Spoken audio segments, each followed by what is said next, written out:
All right, good morning. Welcome to our 10 o'clock session of NNP Symposium. We have Bill Hyder speaking about Joe Beeler's Native American portrait medals. I would like to remind everyone that video of all the sessions will be available in 2 to 3 weeks. There will be an email sent to all the registrants notifying them of how to access the event videos. All right, by way of introduction, Arizona grocer Eddie Basha and cowboy artist Joe Beeler teamed up in 1983 to create an annual series of 24 cast bronze and pewter medals featuring Native American portraits to be presented to friends, customers, and business associates as Christmas gifts. This series ended in 2005 after Beeler passed away in 2006. The large cast medals, approximately 90 millimeters, were never sold and have entered the marketplace in the past few years, primarily through estate sales. So with that, Bill, I will pass it over to you. Thank you. Good morning, everyone. I got interested in these medals about 5 to 10 years ago when family friends took me to the Basha supermarket corporate headquarters, where they have a museum of Eddie Basha's Western art. It's an incredible display of art. And there I saw my first Beeler medals, and I became interested in them and started researching them and acquiring them until this year. I finally completed the full set of 24. Not all in bronze, but that's what I'm will eventually acquire. I didn't know much about Eddie Beeler. He was born in 1931 in Missouri. He was raised in Oklahoma and Missouri. His grandmother, great-grandmother, was a full-blooded Cherokee, and the family honored that part of their bloodline. And as a young man, his father would take him to his uncle's ranch in Oklahoma, where he learned ranching, riding, roping, and with his cousins, he would go to powwows. He ended up becoming a fancy dancer at powwows, and through his teenage years, every summer shared that both cowboy and Native American heritage part of his life. But from an early age, his first love was drawing. And he eventually went to Kansas State Teachers College, where he earned his Bachelor of Arts and Fine Degrees.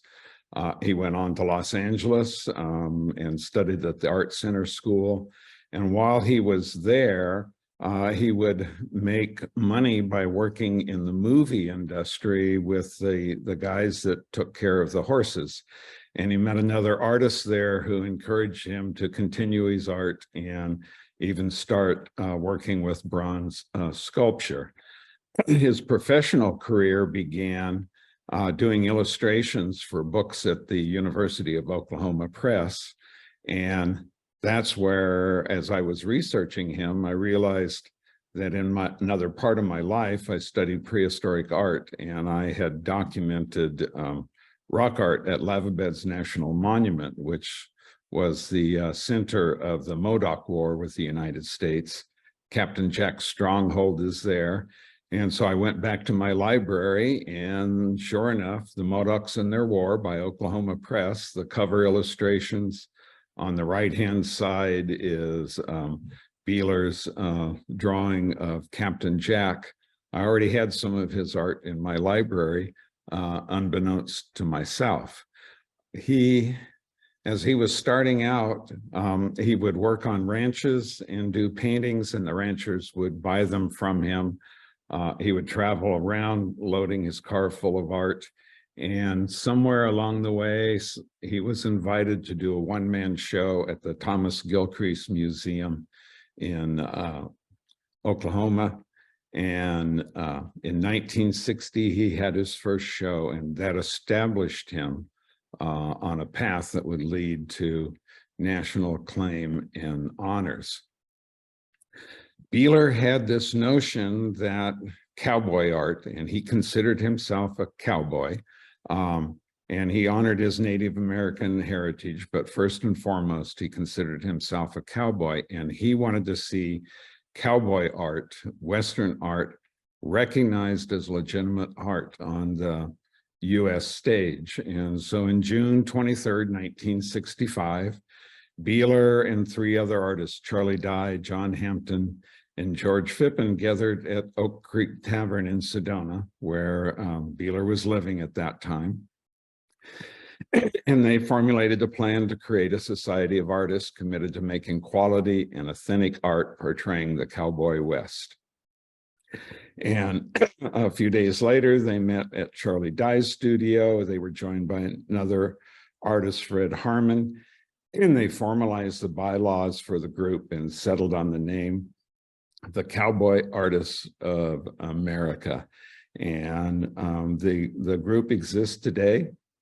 It continues. You become a member by invitation. You just don't join.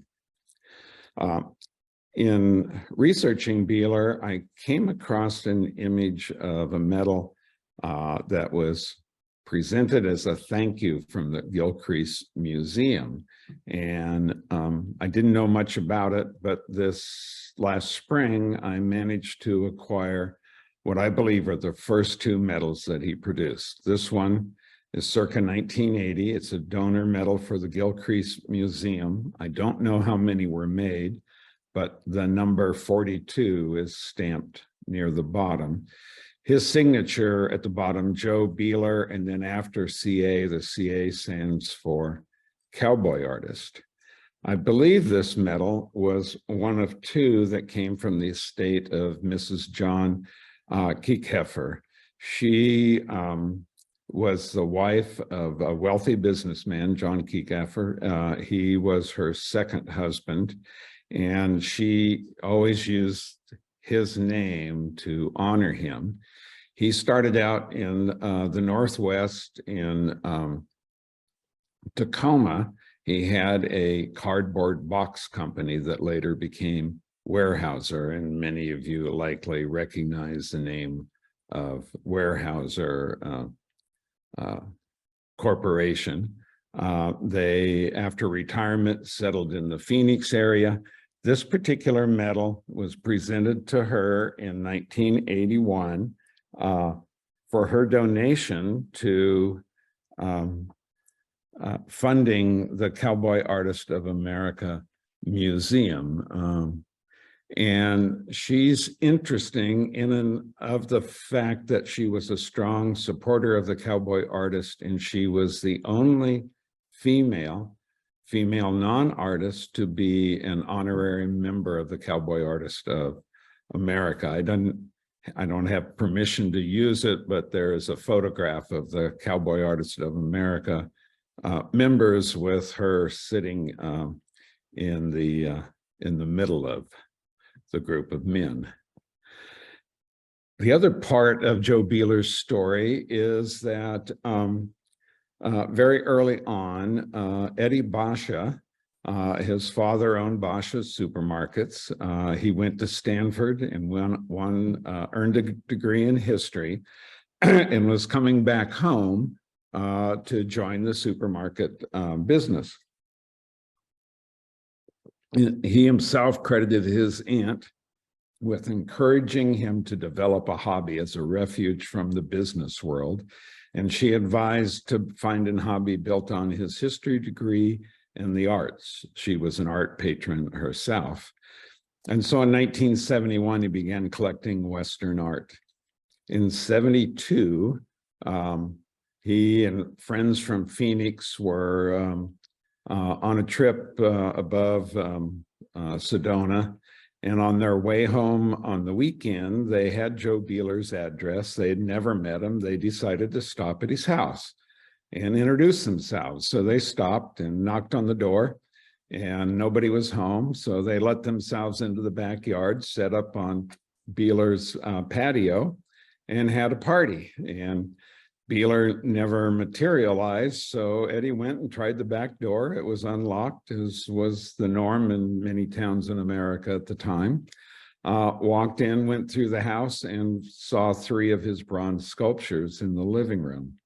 The next day, Basha called Beeler to say that he had been at their house.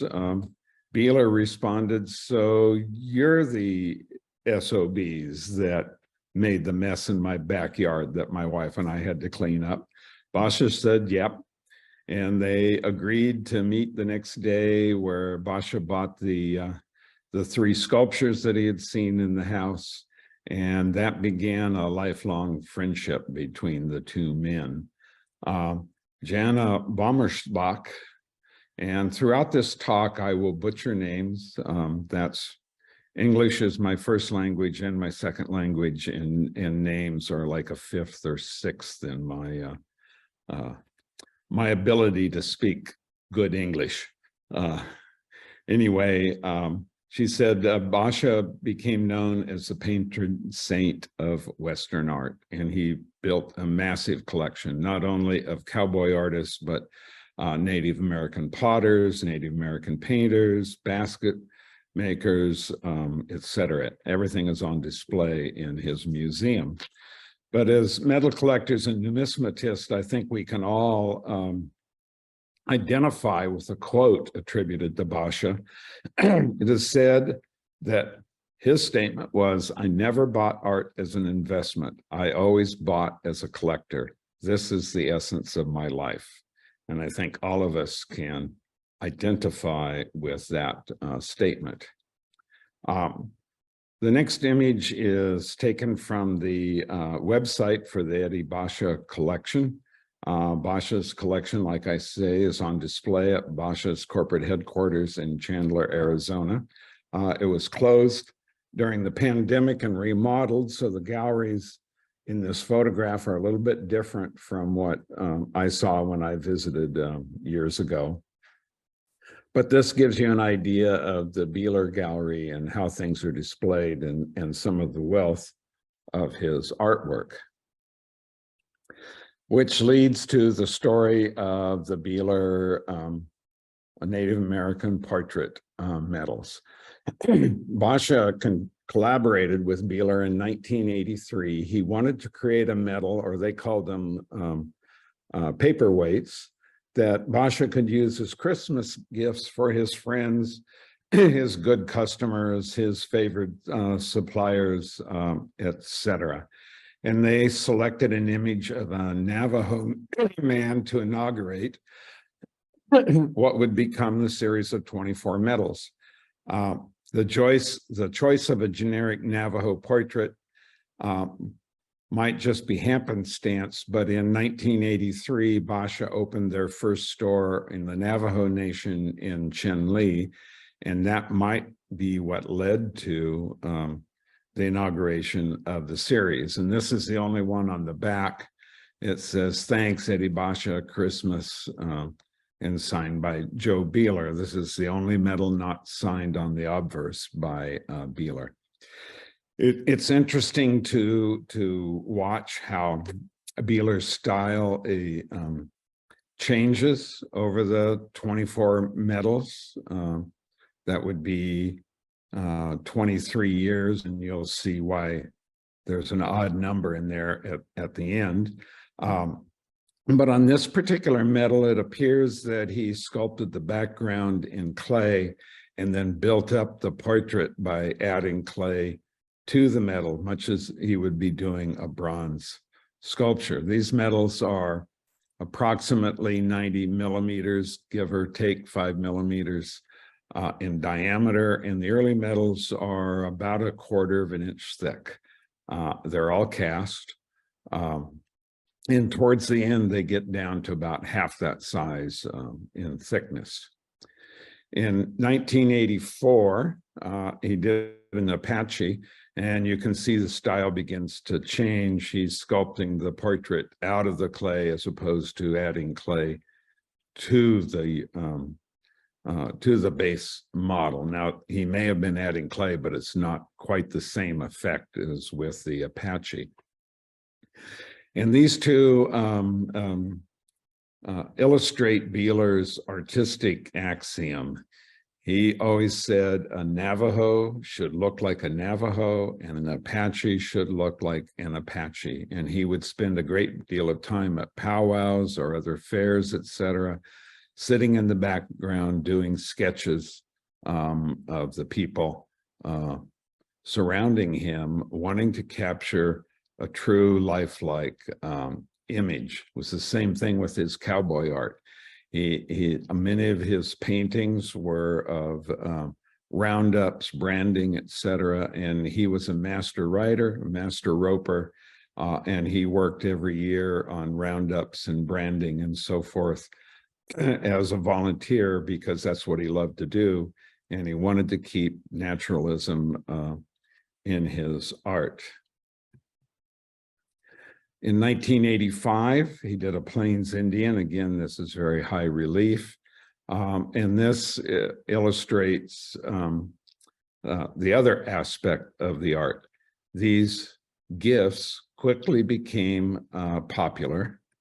And so not long after he started giving things away, they went back and reproduced everything in pewter. And from then on, that original edition of 500 bronze medals became 750 in bronze and 750 in pewter to meet the demands of the gifts. You can also see from the bronze medal here, I believe his casting plates were just the obverse. And then it appears that as the bronze or pewter was cooling, they would use a stylus and put in Eddie Basha's signature in a year if that's possible. But you can see from the obverse of the two Plains Indians, they're still using the same casting plate for the pewter, even when they went back and redid the earlier medals. 1986, it's a Plains Indian, probably a Sioux Indian. What Basha and Beeler would do is when Beeler was preparing to do a medal, the two of them would get together and go through Eddie Basha's collection and select an image from an earlier artwork, be it a pencil drawing, watercolor, or an oil, and they would select the portrait that they were going to do, that Beeler was going to do for the medal. So in some cases, I know the title of the medal. In some cases, I've been able to find the portrait that was used as the basis for the medal, and so I know a title from that. I wrote to the museum, Basha's museum, and they would not share much information with me because there is somebody writing a history of the collection, and so they wanted to reserve all the data until that book comes out. But they did send me a list and photographs of all the images, the years they were produced, and where they attached a name, there's a name. And if you go on their website, some of these medals are on the website with names on them. So if I know what the name is, or I think I know what the name is, I have it in the title of the slide. 1987 is an Apache Scout. And there is out there Beeler's painting of an Apache Scout. And this one is dated 87 on the reverse. 1988, this is one I don't have in bronze yet in my collection, but I do have in pewter.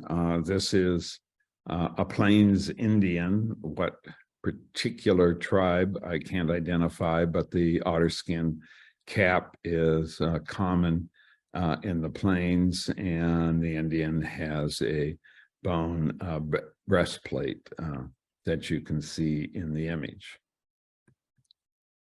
1989 is the Plains Indian with breastplate.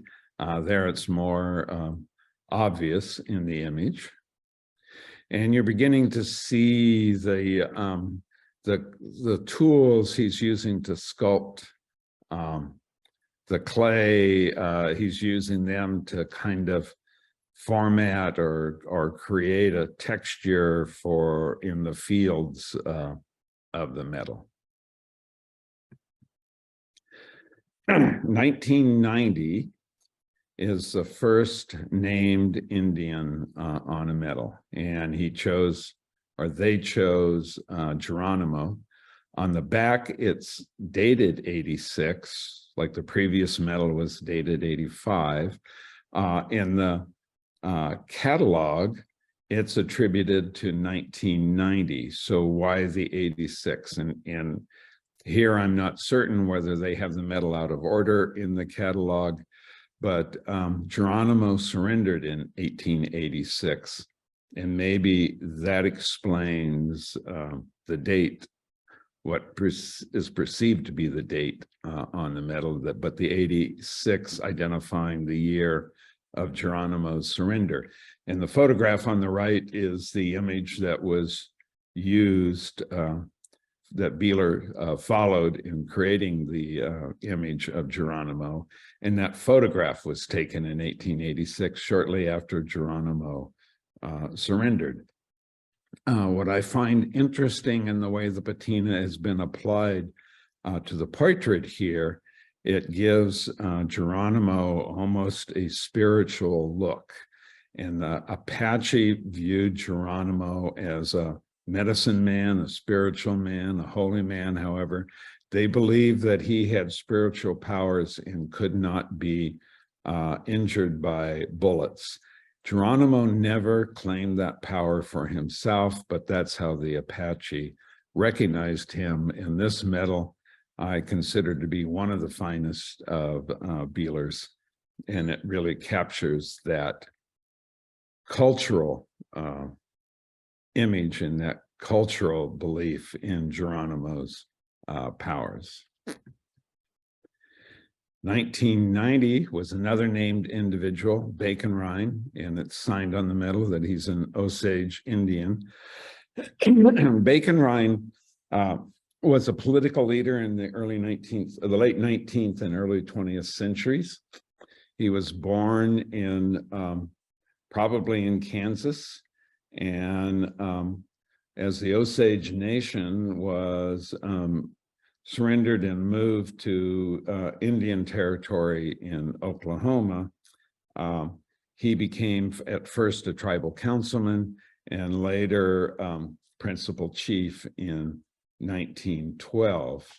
He was removed a year later by the Secretary of the Interior because it was believed he was involved in a 1906 bribery incident involving oil leases. And Bacon Rhine encouraged the development of the oil industry and natural gas resources. He remained a traditionalist. He wore traditional dress and the otterskin hat. He was a gifted speaker of the Osage language, and he spent the last half of his life lobbying for his people in Washington, D.C. He may be more familiar to some of us as collectors with this Trader's Peace Medal created for Edward Elder. Edward Elder was Thomas Elder's brother, and Thomas Elder probably helped him produce this medal. But here we see Bacon Rhine in his otterskin hat and traditional dress. Elder had a dry goods store in the Oklahoma town that was the seat of power of the Osage Indians. He wanted to produce this medal to create better relations with his customers, who were all Native Americans. He approached the Indian agent for the area, and the Indian agent agreed to distribute the medals for him. There was one medal struck in gold that was presented to Bacon Rhine, and the American Numismatic Society has some of the correspondence around this medal. and a letter from Bacon Rhine to Edward Elder thanking him for the presentation of the medal. 1992, we returned to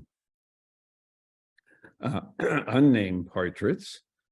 In this case, it's a Plains Indian wearing his ceremonial regalia. We tend to think of it as a war bonnet, and it may be worn for war ceremonies, but it's also worn for other ceremonies. So what we think of the traditional Indian chief bonnet and warrior's bonnet is not the way the Native Americans viewed it. These were part of their ceremonial regalia. It represented their stature in their culture, their role of leaders, and the eagle feathers in the bonnets were awarded for counting coup and other deeds of heroism, which is why somebody with a full eagle feather bonnet is quite a revered individual. And you'll see other braves with one or two eagle feathers, but not a full bonnet like this. So this is a significant portrait in the series honoring Native American culture. 1993 is a Pawnee Scout. We know it as a Pawnee Scout in part from the hairdo, in part the braid of hair hanging down in front of the ear, the bear paw necklace, etc. And we also know it's a Pawnee Scout because there is a watercolor of a Pawnee Scout that by Beeler. So we know the image that this one was inspired by. As we're going through time, you see the way the fields are sculpted, et cetera, is changing as he's developing his skill from year to year. The metals are also getting progressively thinner. Their diameter is not getting smaller, but they are getting thinner in the thickness.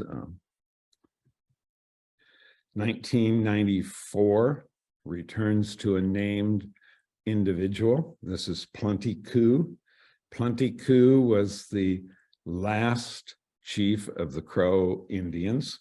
Plenty Coup spearheaded the Crow strategy to coordinate with the U.S.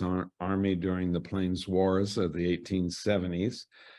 As a young man of 14, he went into the mountains, and it's reported on his vision quest, he had a dream where he saw the buffalo disappear, the cattle appear on the plains, and only a chickadee surviving a terrible storm.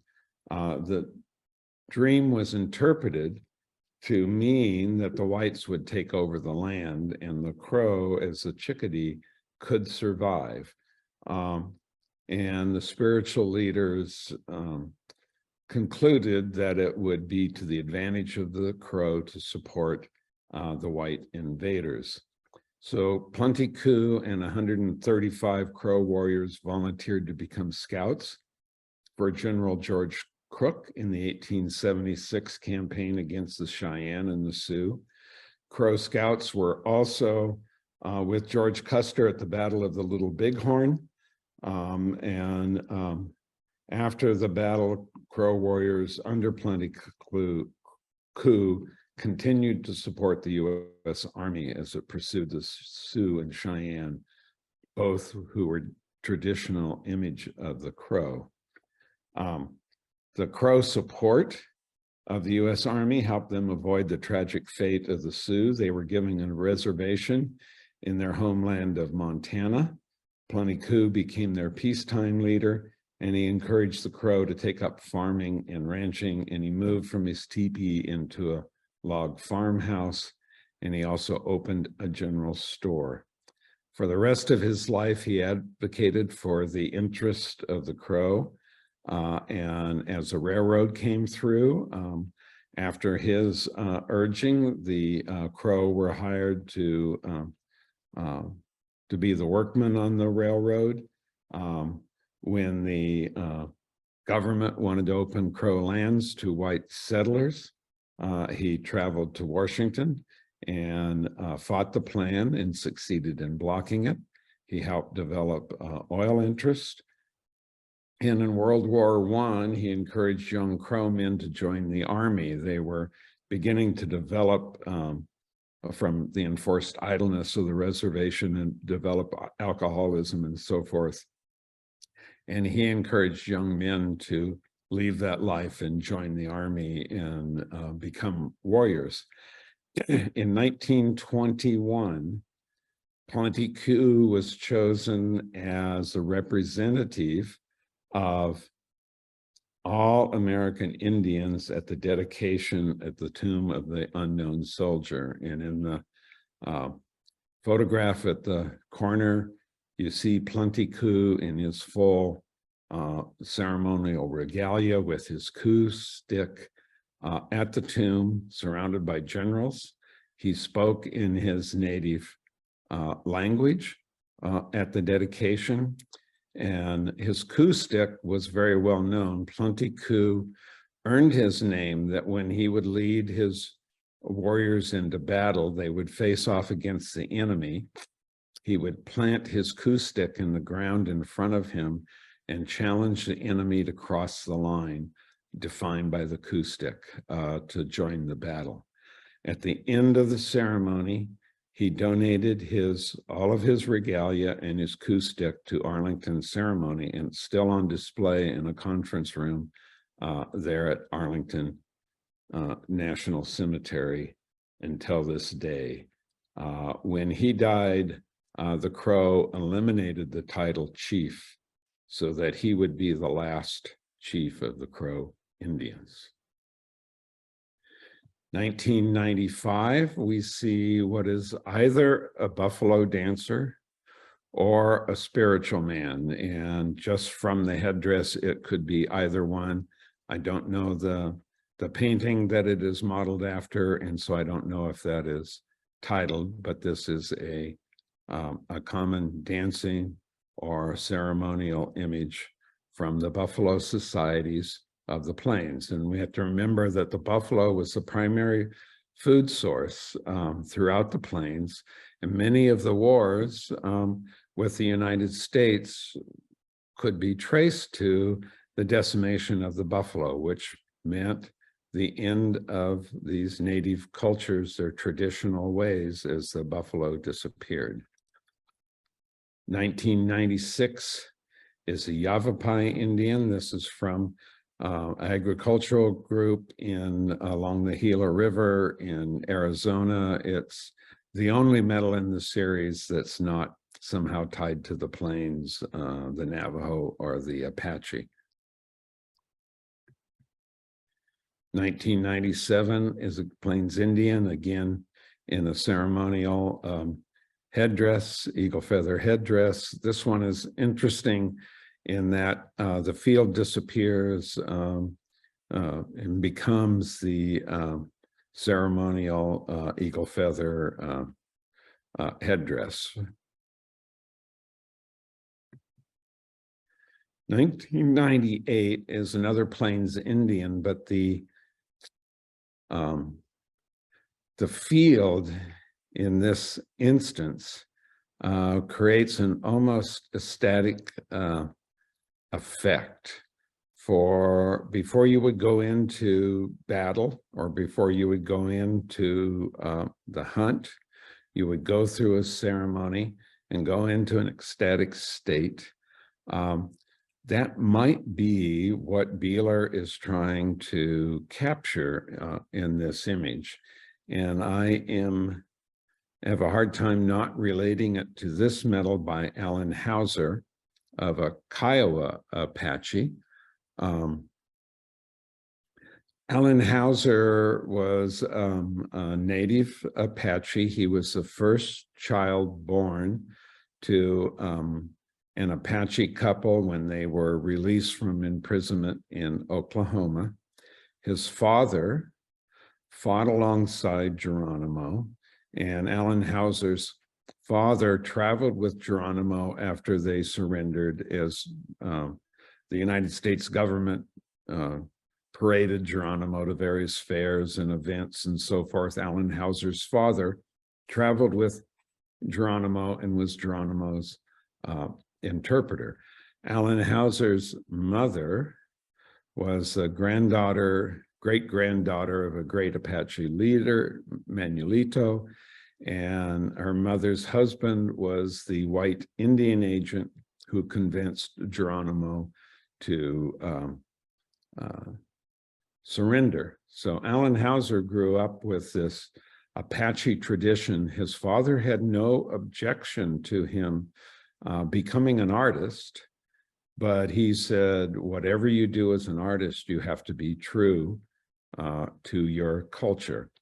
And Allen Hauser became, besides one of the most famous American artists of all time, and that was his goal, to be known as a great American artist, not as a great Indian artist. He was hired to help build a program for teaching Native Americans, helping them develop their art, and he did a number of experimental pieces. This was one he did in 1970. It's a casting of a Kiowa Apache, and I view the field, and his other medals have some of these same traditions. This is a man in an ecstatic state, whether he's gone through the ceremony to go to war or whether he's gone through the ceremony to go on the hunt. And Hauser has a very famous Society of Medalists medal of the buffalo hunt and Apache fire dancer. Anyway, I believe this is a Kiowa who's gone through a ceremony. And just to compare the two between Beeler and Hauser. Now, Beeler and Hauser were active at the same time. Their materials and art were in some of the same shows. So I have no doubt that Beeler and Hauser were familiar with one another. And so I can't help but to propose that this particular Beeler Medal of the Plains Indian was influenced by Hauser's art. Whether or not that's true, I can't say one way or the other. 1999, we returned to another named individual, Chief Joseph. Many of you may have learned about Chief Joseph in grade school. I learned about Chief Joseph in grade school. He grew up on a Nez Perce band in Oregon, the Wolowa band of Nez Perce. He promised his father before his father died that he would help ensure that his people stayed on their land. And in 1877, in the Indian Wars, he's famous for leading his people on an epic flight across the Rocky Mountains. He was trying to get to Canada, and his band was stopped. Other Nez Perce had joined him on the march, and they were stopped by the U.S. Army before they got to the Canadian border. They were moved to a reservation in Indian Territory in Oklahoma, and in 1885 they were sent to the Colville Reservation in Washington.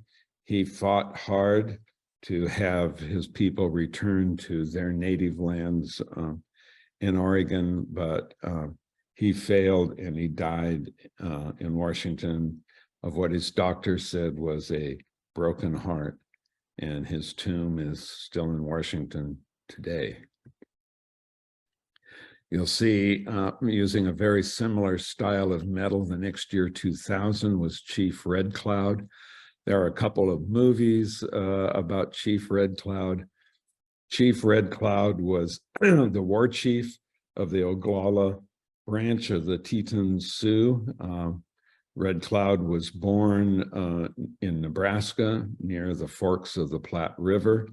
He was the first American Indian in the West, and also the last American Indian in the West to actually win a war against the United States. His father was died when he was young. He was raised by an Oglala headman, Smoke, his mother's uncle. That was common in many of these cultures. He was raised to learn and taught to fight and to hunt. He was skilled at both, and he gained his reputation for bravery and cunning in raids against the Pawnee and Crow. And it was said that he was personally ready to take an enemy scalp. The Oglala remained at peace with the white settlers that were traveling through their territory until 1875. And at that time, gold was discovered in Montana, and the U.S. Army began to build forts across the Lakota hunting grounds. And remember, I said, when you build forts and railroads across the hunting grounds, you are disrupting the bison migrations and the bison herds, and that the bison were central to the Plains Indians' culture, their food, etc. Partly in retaliation for what's known as the Sand Creek Massacre of 1864, and because their food resources were being disrupted, Red Cloud, along with another tribal chief, man afraid of his horses, refused to sign a non-aggression treaty permitting passage across their lands from Fort Laramie to the gold fields. When the U.S. troops built forts along the Bozeman Trail, Red Cloud and his followers cut off food supplies, laid siege to Fort Phil Kearny for 2 years. Attacks were launched against the troops and the settlers, and the Native American warriors employed guerrilla tactics. One gentleman, Captain William Fetterman, led a party in 1866 of 81 men into Red Cloud's territory. He boasted that with 80 men, he could ride through the Sioux Nation. He set off with his 80 men, and they never returned from that foray. In 1868, the government finally requested a cessation of raids and signed the Fort Laramie Treaty, guaranteeing the Powder River as well as the Black Hills to be reserved to the Lakotas forever. The Native American warriors burned down every fort along the trail. They knew that forever is not a long time in U.S. government treaties. And Red Cloud, when he died, Red Cloud is reported to have said as his last words, "The American government promised our land forever, and as they promised, they never fulfilled that promise to us." Red Cloud traveled to Washington to meet President Grant. And when he returned, the Sioux Agency on the Pine Ridge Reservation, as it's known now, was known as the Red Cloud Agency. He sought to mediate peaceful relations, and the government finally accused him of secretly aiding the Sioux and Cheyenne bands that defeated General Custer at the Little Bighorn.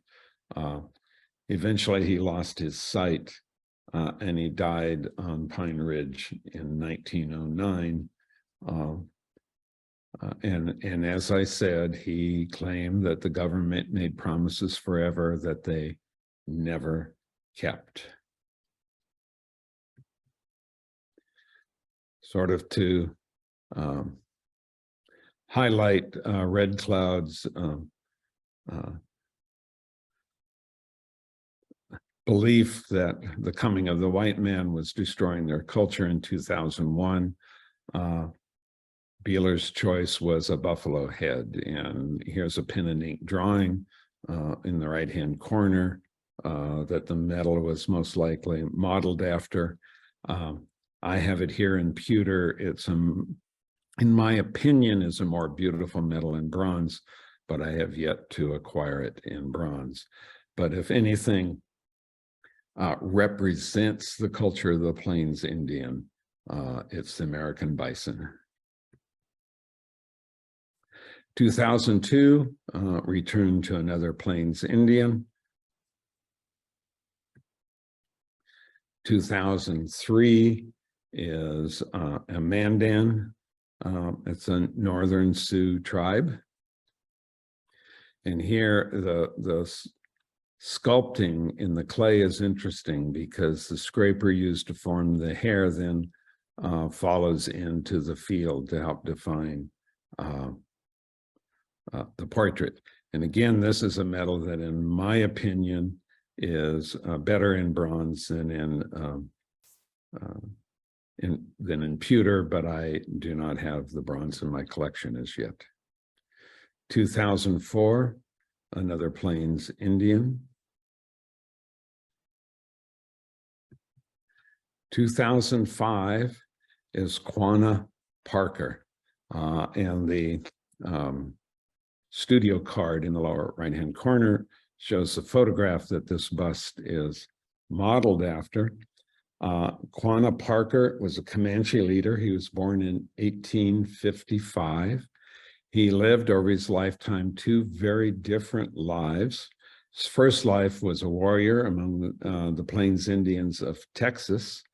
His mother was kidnapped as a young girl from settlers. Cynthia Parker was her name. She was raised Comanche and later married Quanah Parker's father, Chief Peta Nakona. After Parker's father was killed by Texas Rangers in 1860, they moved west. They joined the Quahada tribe of the Comanche. He was an able leader, led raids against the invading white man. When they finally surrendered, the U.S. Army tried to return his mother to her white heritage, and she refused. She said she was Comanche.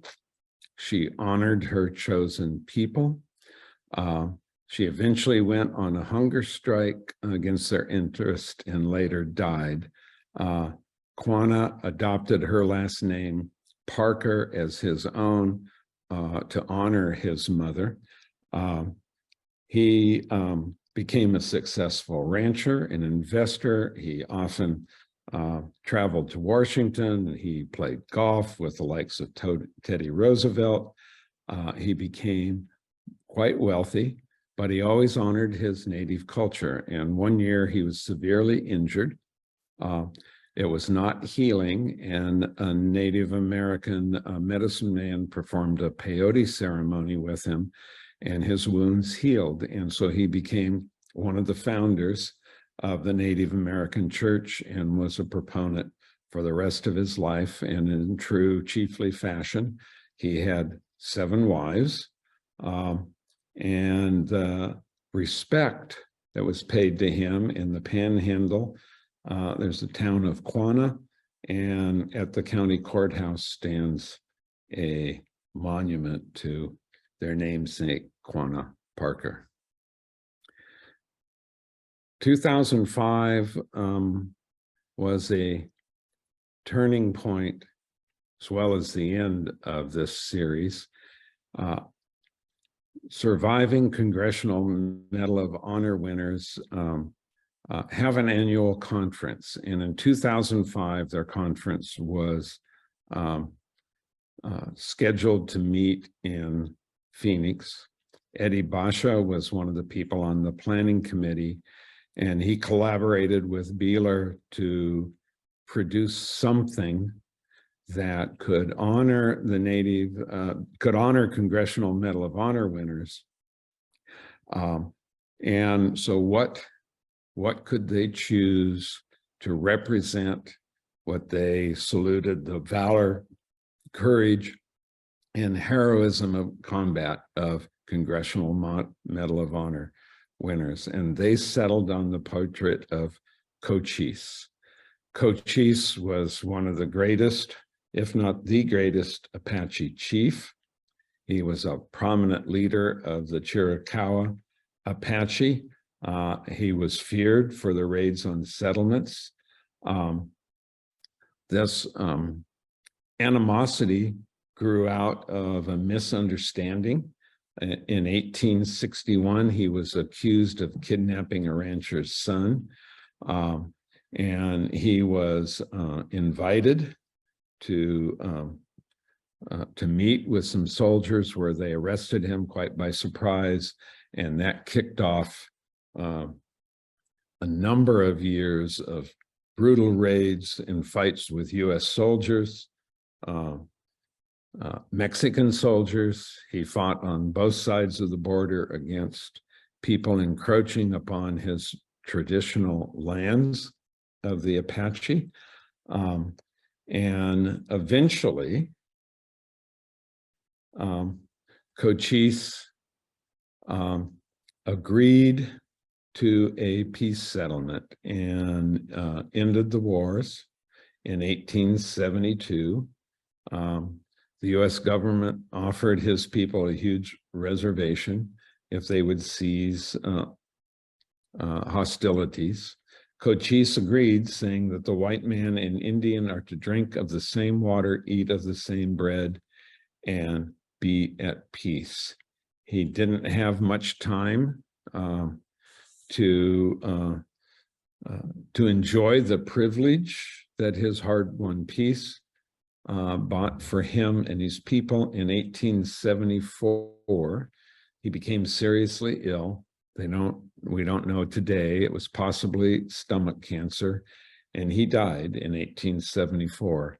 The night that he died, his warriors painted his body yellow, black, and vermilion and took him deep into the Dragoon Mountains, where he led his raids from. They lowered his body and his weapons into a rocky crevice, which has never been discovered, and the exact location was not known except to those who buried him. And today, that section of the Dragoon Mountains is still known as Cochise Stronghold. This particular medal, I described in Chicago this summer at the Token and Metal Society meeting. I had this as listed as a piece not in my collection. And I said at the time, I believed that I would never be privileged to own one of these medals. It's a toss-up in my mind between Cochise and Geronimo, which is the finest medal of Beeler. But I was satisfied that I would never own one because they were presented to Congressional Medal of Honor winners. And I suspected that it would be many generations before one would enter the marketplace. Well, I said this, Ken Hollenbach from Colorado Springs told me, he says, well, I think I have one. And so we corresponded after the ANA conference, and he described the medal that he had. And I said, sure enough, that's Beeler's Medal of Cochise. And so we agreed upon a price. And he sent me the medal along with the information about the recipient. It was Specialist 4th Class Peter C. Lemon of the U.S. Army as a young man. I believe he was 20 years old in Vietnam. When his unit was overrun by the Viet Cong, he fought back. He grabbed a machine gun and he jumped up on a berm, held back the Viet Cong. He was wounded multiple times, and as the helicopters came in to evacuate the dead and wounded, he refused to be evacuated until everybody else had been removed and was the last person evacuated. He retired. I believe he lived in Wisconsin, and when he retired, he moved to Colorado Springs, and that's how his medal presented to him in Phoenix in 2005 ended up in my collection. To sort of bring this talk to an end, I want to introduce you to Edward Sawyer's portrait medals. These are Galvanos produced by the Medallic Art Company in 1913. Edward Sawyer is well known for his portraits sculpted from life. I managed to acquire this one from my collection. It was produced in 1913. The sculptural representation of Neche, Apache, was done in 1912. Neche was the youngest son of Cochise, the last chief of the Apache. He fought alongside Geronimo in the wars. And the one description I've read of this medal is that he's wearing some kind of jacket. In fact, what he is wearing is his U.S. Army jacket. The U.S. Army wanted to recognize the Apache for their heroism in battle and their fierceness. And we have many weapons today named after the Apache, such as the Apache helicopter. In order to recognize this, the U.S. Army created an Apache band of soldiers in World War I era. They were never allowed to go into battle or leave the reservation, but they were honored as soldiers. And this is Neche in his U.S. Army jacket, as well as an excellent example of Sawyer's work. In 2006, Joe Beeler passed. He had a heart attack, roping calves on a friend's ranch. Personally, I can't think of a better way to go than doing what you loved. And this Joe Beeler tribute medal was done by Mike McFarland and again presented as part of Basha's series. This medal returns to the very thick, over a 1/4-inch bronze casting. Eddie Basha himself passed in 2013. And as I said at the beginning, his art collection remains on public display at Basha's corporate office in Chandler, Arizona. And if you're ever in Chandler, take a chance to visit it. You'll see a remarkable collection of Western art, not only cowboy art, but basketry, pottery, art of the Native Americans of the American Southwest. You can learn more at the website, eddiebashacollection.com. And if you can't get to Chandler, they do have several videos in their virtual gallery. And so before you go, or if you can't go, you can get some idea of what the collection is like at their virtual gallery. And with that, I thank you, and I thank the Newman Numismatic Symposium for hosting me today, and I'm open to any questions you might have. Thank you.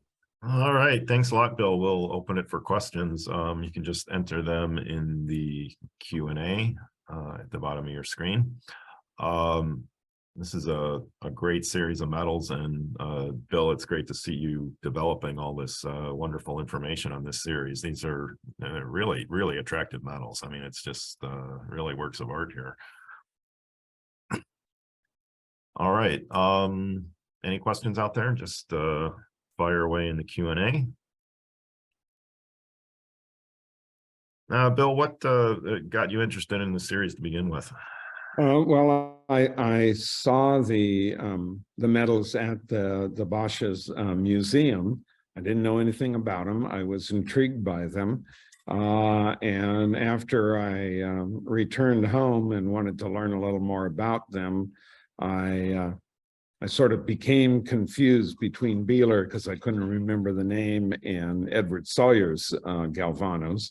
And at that time, it was still believed that in 2015, all of Sawyer's medals were in museums and none were in private hands. And so I just decided I would never own a Sawyer medal. But a few years after that, Fred Holabird sent me a question. He had 3 bronze medals, which included the first 2, the Navajo and the Apache, and the Geronimo medal that had been consigned to an auction. And he figured out what they were before I could respond to him. But I ended up buying those medals in his his auction, and that began my quest to complete the series. I more recently managed to acquire the Neche medal in a heritage auction 2 years ago. So that was an appropriate addition to my collection when I added the Cochise medal just a couple of years ago. All right, and then next question, you had a couple different spellings of Eddie, E-D-D-E-E or E-D-D-I-E. So those are, I believe the way the medals were cast, and I've not been able to confirm this, I think it was an open casting plate. The bronze was poured in, and as it was cooling, they either used a stylus in the metal as it was hardening to put it in to put in this the signature. And I think the EE is just a crude I and E, that it's not really an EE, it's an I. And then next question, do you have a publication forthcoming on this series? I did a publication a year ago in September in the MCA advisory. I didn't have a complete collection at the time. And what I did in that article is I compared Herman McNeil and Edward Sawyer as two non-native sculptors doing a traditional classic sculpture looking at Native American life. Alan Hauser being a full-blooded Apache in his approach to representing his culture, and then contrasting that with Beeler, who spans the cowboy and Native American, and looking at his representations and how those three differ. After the talk this summer at TAMS, I'm working on an article now looking at the traditional representation of Native Americans in American federal type of sculpture, art, coins and medals, and Beeler, and how different American sculptures through time represented Indians. One version of it as an anthropologist would be the white man's Indian versus the Indian's Indian, and so contrasting these different approaches to Native American sculpture.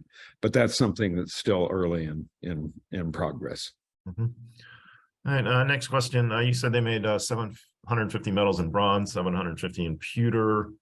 How many medals in the series? So I think how many different ones? So there's 24 in the series. The last one is the Congressional Medal of Honor. They made 110 of those. Apparently there were 90 people in the conference. So the one that I acquired from Ken Hollenbeck is the only one that I have ever seen myself.